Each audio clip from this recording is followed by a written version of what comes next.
Hə, neynirsən? Taksi sifariş verim, gələm. Salam aleyküm. Aleyküm salam. Gedək də. Qardaş, o əlindəki nədir ki bəyəm? Qardaş, bu kəbin kağızdır, dinin nicahımızı Axund oxudu. Ona görə də kağız verib bizə. Nə ehtiyac var ki bəyəm buna? Evləndin, bəs də.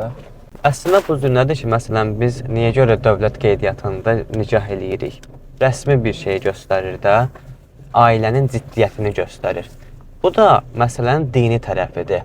Dini tərəfdən də rəsmiyyətini göstərir. Ailə məsələsinin nə qədər önəmli, ali dərəcəli bir şey olduğunu bizə çatdırır. Və kəbinsiz ailə həyatı qurmaq haramdır. Yəni sən günaha batarsan. Mən də bu vaxta kimi bunu əhəmiyyətsiz bilirdim. Amma indi başa düşürəm ki, hər bir müsəlmana vacib bir şeydir. Əlbəttə ki. Oldu qardaş, sağ ol. Allah xoşbəxt etsin. Allah Mən də köməyinə olsun. məscidə müraciət edəcəm. İnşallah məscidə müraciət elə, sizin də kəbininiz oxunsun. Çox sağ olun. Sağ ol.